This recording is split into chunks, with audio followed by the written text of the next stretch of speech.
পয়সা ছাড়া কিচ্ছু হয় না। আমি দেখছি মানে আমি তো আগে ঢাকায় খেলছি, অনেক দেখছি।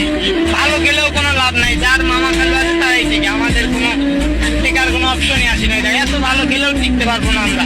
কোনো একটা বুকের ভিতরে সাহস ছিল আমার কোনোদিন, যতদিন ধরে ফুটবল খেলতে পারে তাহলে কোনোদিন আমার অন্য গোলকিপারের মতো বুকে ভয় লাগবে, হাঁটু কাঁপবে, এটা কোনোদিন আমার হয় নাই। কিন্তু আমারটা বাইরে গেছে, এটা আমি আন্তরিকভাবে অনেক দুঃখিত। আর রংপুর জেলার মানুষেরা আছেন যারা শুনতেছেন আমার কথা, তারা আমাকে মাফ করে দিয়ে, কারণ আমি বুঝতে পারি না যে ওই ছোট আমার পায়ের সাথে একদম কানেক্ট হয় নাই বলটা। আমাকে মাফ করে দিয়ে আমি আন্তরিকভাবে ক্ষমা যাচ্ছি আপনার কাছে। স্বপ্ন তো আছে কিন্তু ফ্যামিলির কারণে হয়তো হয় না, কারণ আমার ফ্যামিলিটা অনেক মধ্যবিত্ত। এই জায়গা থেকে এখানে আসছি, আমার মা থাকতে পারে না, সারাদিন আমাকে ফোন দিয়ে বলে বাবা বাসায় আমার ফ্যামিলি তো অনেক সমস্যা, তারা ফ্যামিলি মানে অনেক সমস্যা, থাকতেও নাই ধরতে গেলে। আগে প্রথম ম্যাচ যখন খেলি তখন থেকে বলছি যে খেলা যদি ট্রাইবিকারে যায় 3 জিতানোর দায়িত্ব আমার। ইনশাল্লাহ ফার্স্ট ম্যাচে গেছে 2টা সেট দিয়ে উইন।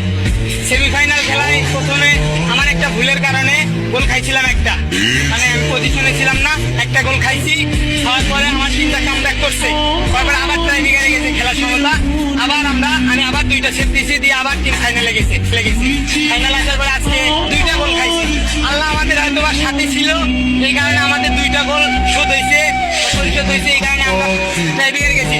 ট্রাইবিকারে যাওয়ার আমার স্যারকে বলছি আপনারা ফ্রি মুভমেন্টে থাকেন, টিম জিতানোর চাইতে আমার ইনশাল্লাহ আল্লাহ আমার সাথে ছিল।